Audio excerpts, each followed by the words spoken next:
Hallihallo, ihr süßen Mäuse. Hallo, Ja. Freunde. Ja, wir sind heute mal wieder woanders. Und zwar sitzen wir heute mal in den Sesseln in Kino 2. Immer noch ohne Gäste leider, aber wir sind am Machen und Wirken für den 27.02. Und darum geht es nämlich heute auch in unserer Show. Und zwar um Musikfilme. Viel Spaß. Macht's ab.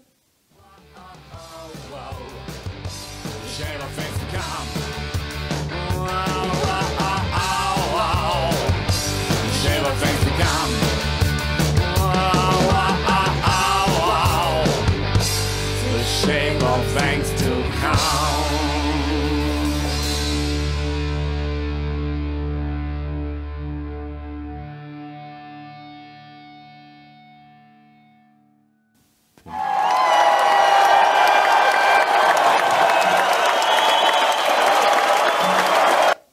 Hallo. Hallo. Ja, heute Musikfilme. Und wir haben uns da richtig schöne rausgesucht. Vielleicht kennen ihn auch schon einige, diese Filme. Aber wir haben gedacht, die müssen wir einfach euch nochmal vorstellen. Für diejenigen, die sie eben noch nicht gesehen haben. Oder sich noch nicht rangetraut haben, weil sie vielleicht mit dem Genre noch nicht so verbandelt sind. Sagen wir mal Das so. stimmt. Und zwar als erstes heute Bohemian Rhapsody. Ja, ein Klassiker. Und weil er nicht nur wegen der Musik und weil es um Queen geht, sondern weil er eben auch grandios gespielt war. Richtig. Ja, muss man ehrlich sagen. René Marek?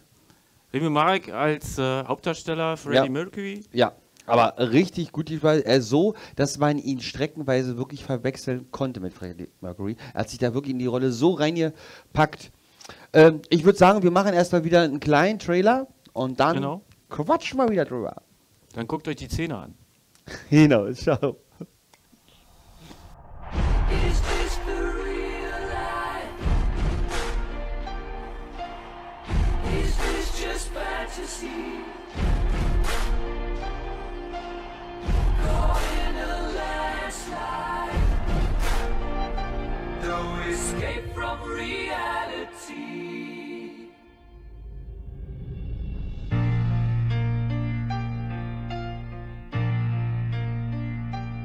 Die Show hat mir gefallen. Außerdem schreibe ich Songs. Unser Leadsänger ist ausgestiegen. Das heißt, ihr braucht einen neuen. Ich liebe es, wie du dich auf der Bühne bewegst. Der ganze Raum gehört dir. Siehst du nicht, was du sein könntest?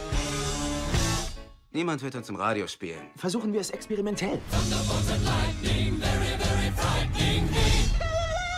Noch eins.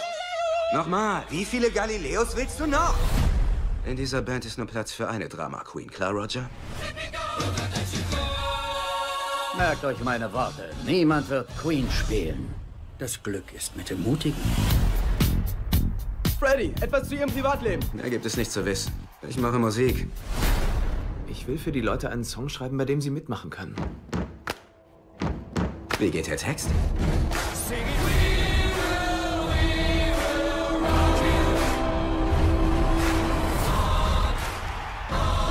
Alright, Freddy? Tun wir es.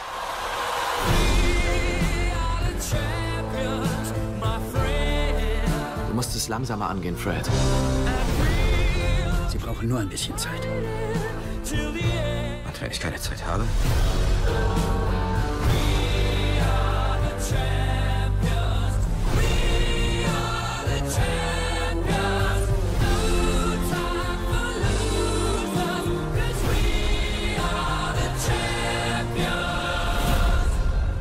Du bist eine Legende, Fred. Wir sind alle Legenden.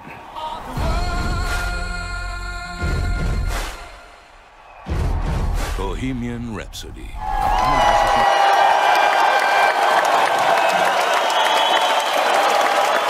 Ja, Bohemian Rhapsody. Ein Meilenstein der Geschichte, der Musikgeschichte. Wunderbar erzählt. Ja, wunderbar gemacht. Auch wie ähnlich die Originale, auch mit den Schauspielern, also der Cast an sich. Ja. Wahnsinn. Wahnsinn. So, ist nicht selber eingesungen worden, das war ein anderer, Ja. der das Ganze natürlich nochmal eingesungen hat. Der hat sich aber wirklich auch, also fast wie Freddy auch angehört.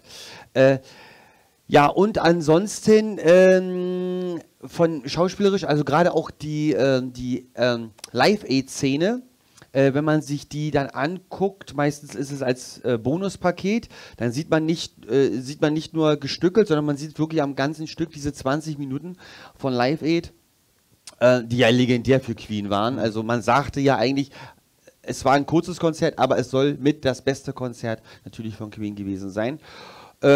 Wirklich 1:1 abgekupfert. Wenn ihr mal die Zeit habt und die Möglichkeit, guckt euch mal das Originalvideo an und legt das mal darüber. Also Mimik und Gestik 1:1 übernommen, sodass er wirklich sagen konnte, hier, wir haben es nochmal erlebt, obwohl wir nicht live dabei waren, weil es war ja dann doch schon Ende der 80er. Genau. Also die Szene an sich, auch das ganze Ensemble, ja, wirklich 1:1. Selbst die, ich glaube, war das Pepsi, glaube ich sogar? Die Pepsi-Becher ja. Auf dem Piano. Genauso hingebaut. Genauso hingebaut wie im Originalen. Also genial gemacht. Und zur Geschichte, klar, war da, glaube ich, ein bisschen Hollywood mit bei, weil wir haben ja alle die Lampe gehalten, wie es wirklich zwischen ihm, seiner Frau oder Ex-Frau und dann nachher auch war und seinen Geliebten. Was man natürlich aus den Medien schon wusste, ist natürlich, wo er in München war, dass er da einen großen Absturz hatte und keine schöne Erfahrung in seinem Leben natürlich München war. Schade, dass er mit Deutschland dann doch so nicht so gut verbunden war. Ja. Das ist natürlich sehr, sehr schlecht. Aber trotzdem, es ist ein großer Musiker, er ist viel zu früh von uns gegangen und schön, dass man eben so eine Filme gedreht hat. Das muss man wirklich sagen.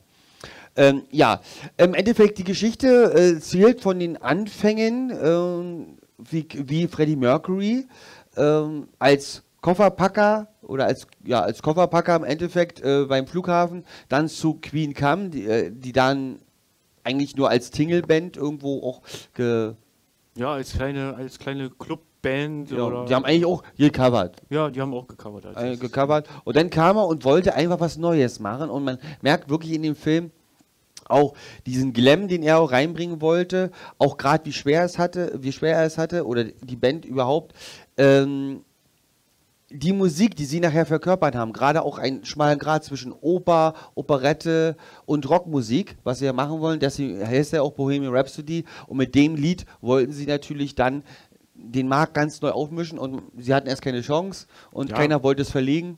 Radioproduzenten haben alle gesagt, nee, also so nicht. Hier so eine 7-8 Minuten Nummer und vor allen Dingen mit irgendwelchen Kauderwelsch. Was kein Mensch weiß, was das bedeuten soll, also im Einzelnen oder aus dem Kontext gerissen. Ja, Ismila und so. Ja. Ne? Und sie sollten alle falsch liegen, denn es ist bis heute wirklich das Pseudonym für Rock. Ne, die Rockhymne schlechthin, jeder weiß, wenn nachher losgeht, nach Mamma Mia, wackeln alle mit den Köpfen und wenn sie Auto fahren, müssen sie alle Headbang. Ne? Also muss man wirklich sagen, ein Muss, und man sieht eben auch, wie schön er es verkörpert hat. Man kann sich reinversetzen, wie es vielleicht wirklich zu der Zeit auch war. Wie schwer es dann die Band Queen, also gerade Brian May, Roger Taylor, und so wie schwer sie es hatten, wirklich mit Freddie, weil er wollte dann ja eine große Solokarriere, beziehungsweise das hat man ihm nahegelegt.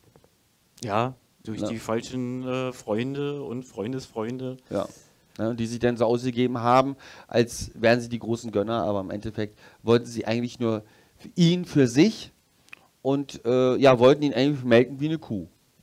Geld. Und im Endeffekt merkt man wirklich, kommt zurück zu den Wurzeln, da ist es natürlich am besten. Und schön ist natürlich auch, dass die Mitproduzenten natürlich auch Brian May und Roger Taylor waren, die eben auch aus ihren Erfahrungen das so ein bisschen erzählt haben, dass man überhaupt einen Blick hatte, weil sonst wo soll es auch herkommen. Ne? Also wirklich sehr, sehr schön gemacht. Ein Muss und wirklich auch Gänsehautcharakter, gerade man kriegt ja auch durch die Kameraeinstellung das sehr gut mit, wie es vielleicht, wenn man selber auf der Bühne gestanden wäre, wie es ist, überhaupt durch so einen Vorhang zu gehen und so eine Menschen zu sehen. Das haben sie sehr, sehr schön dargestellt. Ja.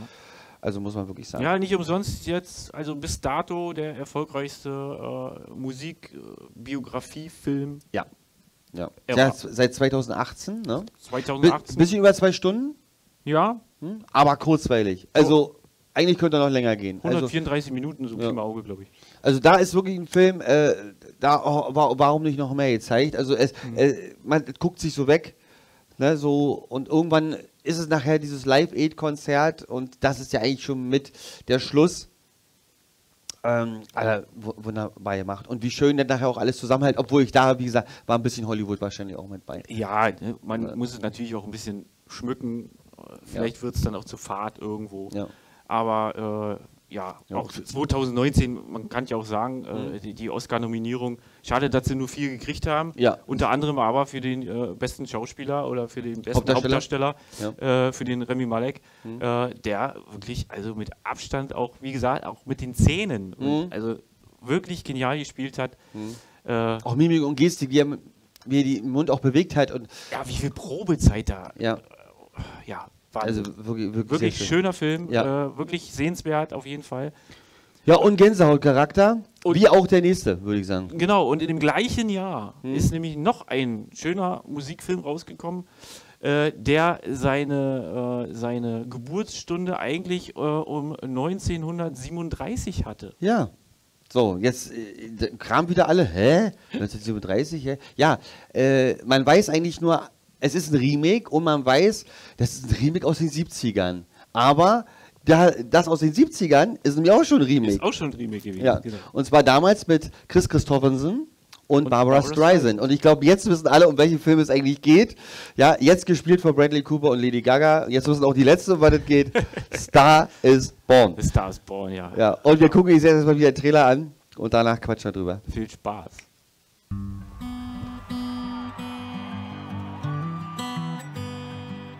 Maybe it's time to let the old ways die.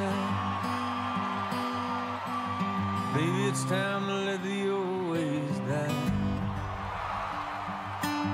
Takes a lot to change, man. Hell, it takes a lot to try. Weißt du, Mann, früher da war ich mir immer sicher, dass aus dir mal was wird. Dass es dir gut gehen wird. Jetzt mache ich mir zum ersten Mal Sorgen um dich. Darf ich dich was fragen? Okay. Tell me something, girl. Schreibst du Songs oder so? Ich singe meine eigenen Songs nicht. Warum nicht? Ich fühle mich nicht wohl dabei. Warum fühlst du dich nicht wohl dabei? Fast alle sagen mir, dass ihnen gefällt, wie ich singe. Aber dass ihnen nicht gefällt, wie ich aussehe. Ich finde dich wunderschön. Hey, Was? ich wollte dich nur noch mal ansehen. In all the good times I find myself longing for change. Wir machen das jetzt so. Du singst den Song, den ich so toll finde. Nein, das kann ich nicht. Aus Jetzt Versehen komm schon, na los. Jack, bitte, das ist nicht witzig. Jack, Sieh mich an. Du musst mir einfach nur vertrauen. Mehr musst du nicht.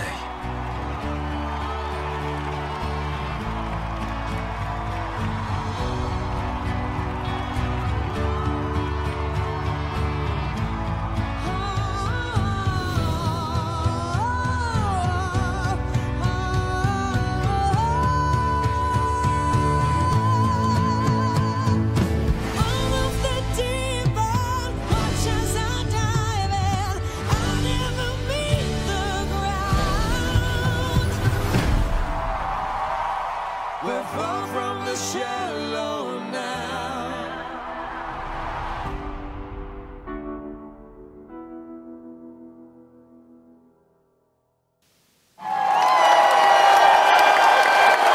Ja, den Präsenter Ja, Star is Born. Also ich sag mal so, wer hat ihn nicht gesehen? Also wahrscheinlich nur die einfach keine Zeit hatten oder nicht wussten, dass er da ist. Ja, oder dass er so gut ist, dass man den vielleicht auch 2- oder 3-mal gucken kann. Ja, also wirklich, ging ja schon um den Film rum, ging es ja auch schon. Also Lady Gaga hat ja auch Bradley Cooper schon zu ihren Konzerten eingeladen. Es war eine reine Merchandising-Tour, muss man wirklich sagen. Ja, war auch PR gesteuert. Ne, haben und- sie jetzt was miteinander? Genau. Haben sie nichts miteinander? Und man muss wirklich ehrlich sagen, gut gemacht, also so gut gemacht, dieses Vorab, wo man wirklich, man musste einfach gucken, hat er die knistert dabei, hat er nicht geknistert, schön gemacht. Ja, die Titelmelodien, beziehungsweise alles, was da gesungen wurde, stammt aus einer wunderschönen Feder. Und zwar von Lady Gaga. Die hat das Ganze, denn wenn man sich die hat Ganze als Musik natürlich begleitet, den Film. Und wenn man sich das nämlich aus den 70ern ankommt mit Chris Christopherson, da war es eine reine Country-Show, wenn man so will. Ja, und dann natürlich auch Barbara Streisand, natürlich mit ihrer Musical-Erfahrung oder natürlich Las Vegas-Shows, ne? Sie hat natürlich den Glam da mit reingebracht. Und hier jetzt mal ganz anders, eigentlich, gut, ja, Country-Rocker ist es ja trotzdem irgendwie noch, aber sie hat natürlich diese Pop-Schiene, diesen schmalen Grad zwischen Pop und Country, nicht zuletzt auch natürlich mit ihrem Hit, wo sie auch einen Oscar gekriegt hat, und zwar Shallow. Shallow, genau. Ja. Im selben Jahr übrigens auch den Oscar gekriegt. Leider deswegen auch, sind sie auch ein bisschen wegen Bohemian Rhapsody am Oscar vorbeigerutscht. Ja, weil man selber, wenn ein anderes Jahr wäre wahrscheinlich genau so durchgestartet. Ja, wäre der Knaller gewesen. Aber so wirklich nur für den besten Titelsong, für den besten Song gekriegt. Für Lady Gaga wahrscheinlich nicht schlimm, wahrscheinlich, gut, schauspielerisch muss ich wirklich sagen, wenn man sonst immer Musiker und Schauspielerei, gerade wenn ich so an Madonna denke. Jennifer Lopez, Jennifer Lopez doch. Ja, hat sich ja aber auch in den Jahren jetzt auch wirklich eingebracht. Aber eigentlich war sie auch eigentlich nur als Gasttänzerin bei Janet Jackson. Ja. Da hat sie auch noch komischerweise eine ganz andere Nase gehabt. So, also könnt ihr euch mal angucken, ne? Also, ja, auch da wurde was gemacht. So, aber Lady Gaga, schauspielerisch, man kauft ihr das so ab, weil man, wenn man sich ein bisschen Lady Gaga verfolgt hat, sie hat es ja selber schwer gehabt, überhaupt als Künstlerin wahrgenommen zu werden. Darum hat sie auch die Kunstfigur Lady Gaga erfunden. Weil, wenn man so in Natura, wie sie sich auch darstellt, ist sie ja nicht so ein Glamour-Girl, wie sie sich natürlich jetzt als Lady Gaga darstellt, ne? Mit ihren Perücken und natürlich auch anders geschminkt. Und da können wir natürlich auch den Bogen jetzt schlagen. Dass sie auf Lady Gaga nämlich gekommen ist, war nämlich auch ein Queen-Titel. Ja. Radio Gaga. Radio Gaga. Und das war ihr Steckenpferd bzw. ihre Inspiration, dass sie sich Lady Gaga nennt. Ja. So mal als kleinen Fan-Fact. Naja, das ist ja auch mal wichtig. Da muss man auch mal wissen.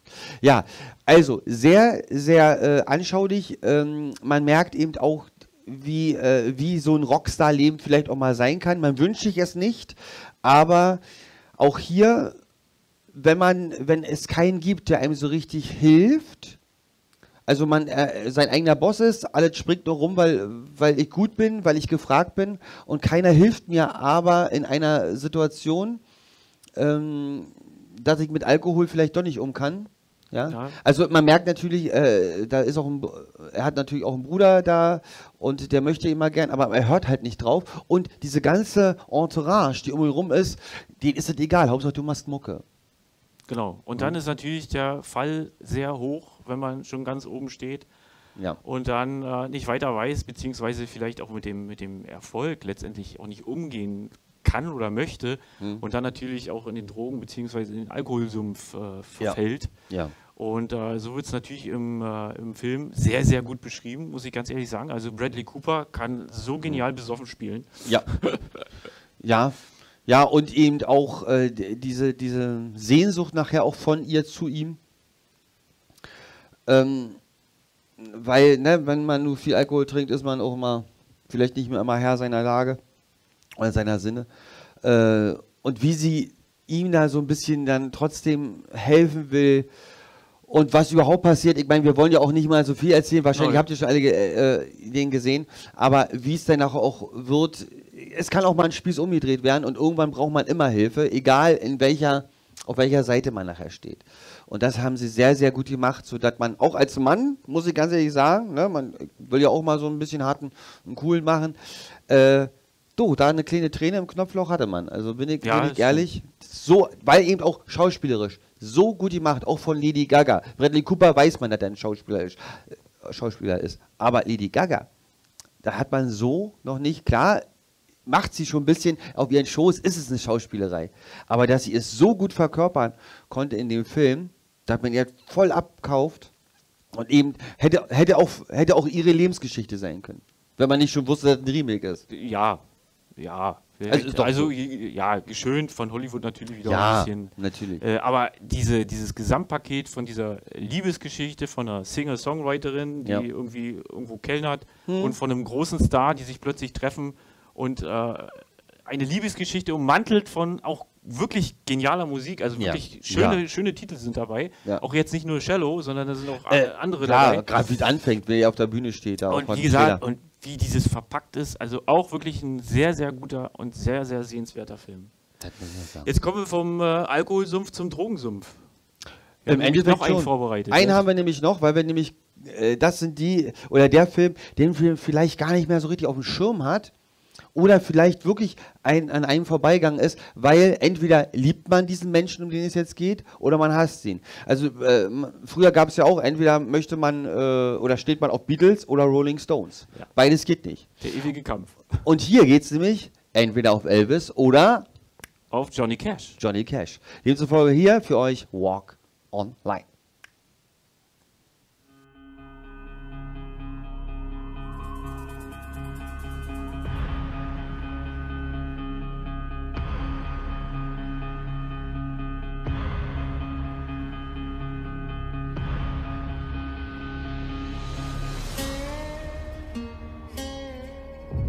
Angenommen, Sie wurden angefahren und Sie liegen sterbend auf der Straße. Und Sie haben gerade noch Zeit, einen Song zu singen.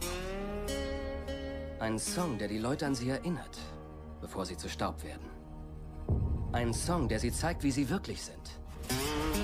Das ist die Art von Song, der die Menschen bewegt. Hallo, ich bin Johnny Cash. Wie bist du eigentlich auf diesen Sound gekommen? Kraftvoll wie ein Zug, scharf wie ein Rasiermesser. Wir würden schneller spielen, wenn wir könnten. Für unsere Songs kommen wir sowieso in die Hölle. Und was ist mit mir, Jerry Lee? Komme ich auch in die Hölle? Nein, June, du bist wunderschön. Bound by wild desire, I fell into a ring of fire. Tut mir leid, ist einfach so passiert. Wieso stehst du nicht einmal zu dem, was du tust? Komm schon, Baby. Baby, Baby, Baby, Baby.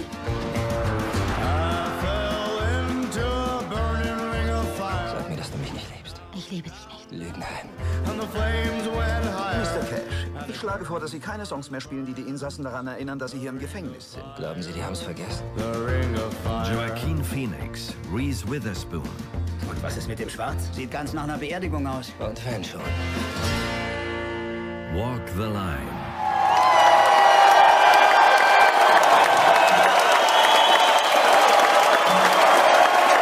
Sonst wird dann nachher auch langweilig, wenn man das so macht. Ja, Walk the Line. Ja, Walk the Line. So heißt er. Und zwar geht es natürlich auch um einen Musiktitel von Johnny Cash. Walk the Line.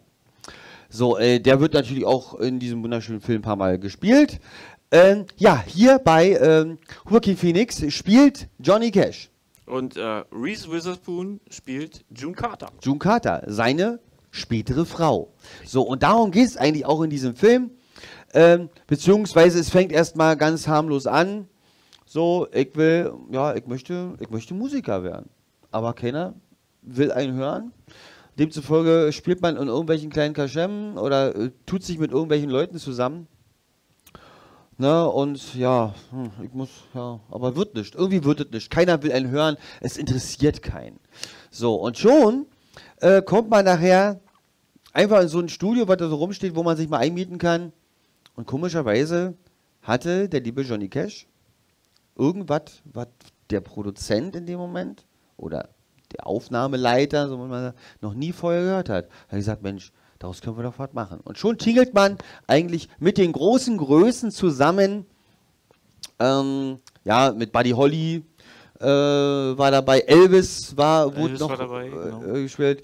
Oh, Chuck Berry. Chuck Berry. Ja. Waren damals die Sun Records, falls sich da noch mal einer drum kümmert irgendwie. Stimmt, ich habe sogar ein T-Shirt davon oder ein Hemd. Ja, genau. Sun Records. Oh, kam jetzt immer nicht drauf. Die nachher, ich glaube, nachher hat er auch einen Vertrag mit Columbia gehabt, oder haben die sich umformiert, also... Ich glaube, Sun Records gab es. Aber Sun Records waren die Anfänge, die mit Elvis dann auch auf Tournee gegangen sind. Und dann unter anderem auch mit Johnny Cash. Ja, also es war eine große Kombo. Man ist früher noch gar nicht so einzeln auf die Tournee gegangen, sondern immer mit mehreren Künstlern. Und da hat er nämlich das erste Mal June Carter auch gesehen. Die anderen kannten sie natürlich, weil sie ist ja ein Kinderstar eigentlich. So, und hier war sie dann schon ein bisschen erwachsen. Und Johnny war auch verheiratet. Zu der Zeit hatte auch schon Kinder. Ja, ich glaube 2. Und hat aber sich vom Fleck weg in June Carter verlauft.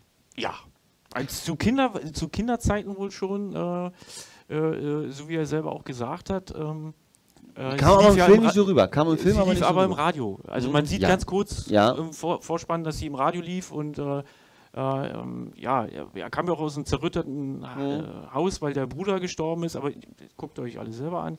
Und der Vater natürlich dann ihn dafür verantwortlich gemacht hat und er war halt nicht der Lieblingssohn.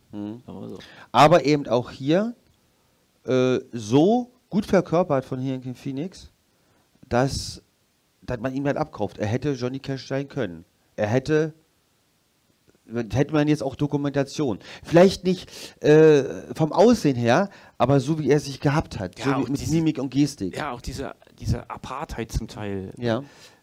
Ist er jetzt noch da? Hört er jetzt überhaupt noch zu? Oder hört er nicht mehr zu? Oder Ja, weil man nämlich auch die Original-Videoaufnahmen natürlich sieht, gerade so von Fernsehauftritten, wie er eine Zeit lang, es gab ja auch diesen, wir machen es einfach mal, weil es ist jetzt auch historisch. Das ist ein legendäres Foto von ihm mit der umgehängten Gitarre. Ja, und diesen Absturz sehr gut dargestellt. Man merkt nämlich auch, warum. Also es ist nicht einfach nur, die haben jetzt den Absturz dargestellt, den ihr ja kennt, sondern wie es auch dazu kam. Eben diese Unverstandenheit irgendwie, na, ihr wollt ja alle nur mich, aber ihr guckt nicht hinter die Fassade. Und das haben sie sehr, sehr, sehr schön gemacht. Und was eben ganz, ganz toll war bei diesem Film, Reese Witherspoon und Joaquin Phoenix haben alle Titel nochmal selber eingesungen. Genau. Und das allein schon mal Chapeau. Ist nicht einfach. Also, ich meine, den Johnny Cash, wenn man so ein bisschen hier, Ring on the Ire, wenn das alles so mal versucht hat, es ist doch nicht einfach, so diesen Slang raufzukriegen, dieses Timbre in der Stimme und auch Reese Witherspoon, die eben auch diesen Südstaaten-Slang auch so mit hatte. Wunderbar, also wirklich auch so traumhaft dargestellt, dass man wirklich beide auch mal nehmen würde und oh Gott, habt euch doch endlich mal wieder lieb. Ja, ich glaube, im Film ist auch zu sehen, irgendwie, also da, dreimal wieder hin und dreimal wieder auseinander, so eine schöne On-Off-Beziehung oder sie wollte ich ja möchte dich jetzt noch nicht und du bist verheiratet und du bist aber gerade geschieden und nachher eben auch mit Alkohol, ne, möchte auch nicht immer jede Frau. Ja, und Tabletten. Tabletten, ja, das ist ja nicht nur Alkohol. Aus Mexiko hat er selber dann in der Zelle gesessen, weil er erwischt wurde, dass er Tabletten schmuggelt. Ja, aber hat dann eben auch seine Liebe zur Musik eben hat es so weit gebracht, dass er eben auch legendäre Konzerte dann im Gefängnis wieder gemacht hat, nachdem er draus war, um einfach zu den Leuten auch zu zeigen, hey, ihr seid auch wer. Ja, ihr seid auch nur Opfer. Ne? Ihr seid auch nur Opfer. Ne? So, weil er das selber eben auch durchgemacht hat. Also wunderbar, gerade Musikfilme und gerade die drei, die wir euch vorgestellt haben, muss man wirklich sagen, ist nicht einfach nur Musikfilm und lalala. Also nichts gegen Mamma Mia, auch sehr schön gemacht. Muss man sagen. Aber. Ja, wenn man so ABBA-Fan ist, ja. Aber ja, stimmt, du bist nicht so ein ABBA-Fan. Ne, aber mein lieber Schlagzeuger, hallo Olli, sagt immer, aber geht immer. So, aber da ist ja gar nicht so die Geschichte von ABBA zu sehen bei Mamma Mia. Es ist ja ein Musical. Nee, als Musical dargestellt. Ne? Ja. Und hier, diese Filme sind ja wirklich aus wahren Begebenheiten. Zum einen. Also Biografien, um nochmal bei Voxeline zum Beispiel. Leider haben die beiden ja, der Filmstart bzw. die Drehs haben 2004 begonnen, 2003 sind sie ja leider beide verstorben innerhalb von einem halben Jahr. Ja. Haben aber sowohl Johnny Cash als auch June Carter, beide Hauptdarsteller, einen Haken hintergemacht und der Sohn John Jr. Cash hat dann quasi als Berater den ganzen Film mitbegleitet. Also ist wirklich aus dem Leben wirklich gegriffen. Natürlich, wie wir immer so schön sagen, Hollywood hat natürlich noch ein bisschen was verschönt, beziehungsweise noch ein bisschen dramatisiert. Aber im Endeffekt war es wirklich, also das Cash-Siegel hinten dran. Obwohl ich sagen muss, Johnny Cash, wenn man so das ein bisschen verfolgt hat, viel dramatisieren oder mehr konnte man eigentlich nicht. Eigentlich nicht. Er hat ja wirklich alles mitgenommen und war ja immer der böse Elvis. Ne, Elvis war immer für alle und immer der Tolle und ich denke mal, das ist auch ein Stück weit bei Johnny Cash nachher auch so drin geblieben.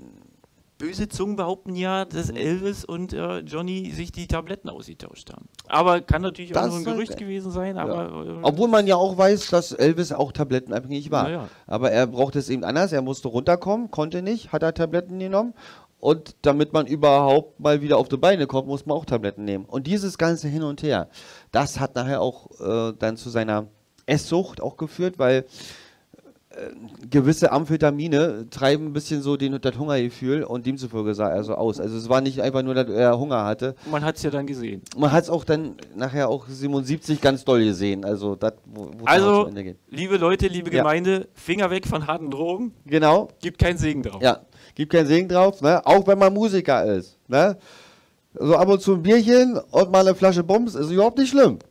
Ne? Aber nee, Weihnachten nicht im Frühling feiern. Richtig.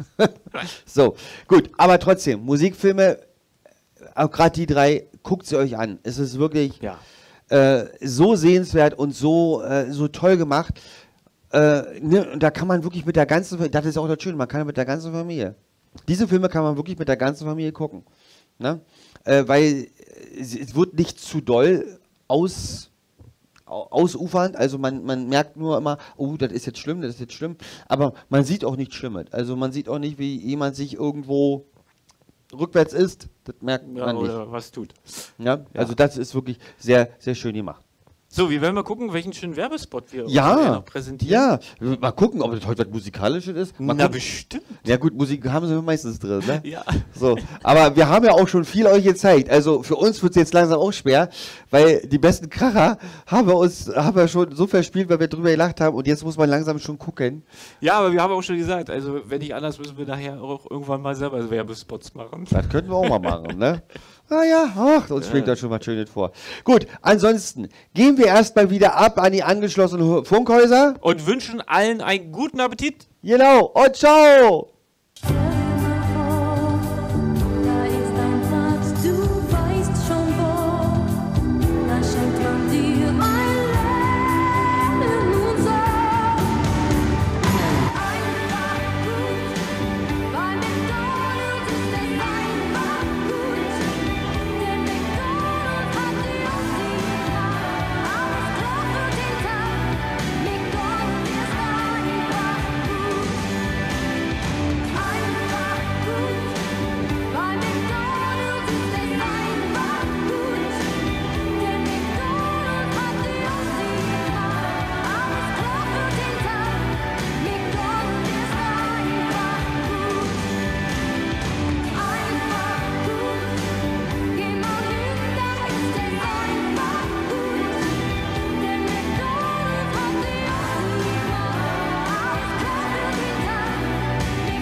Diese Show war heute einfach gut. Schau doch mal wieder rein, baller ein Abo hinein, denn C2C ist toll.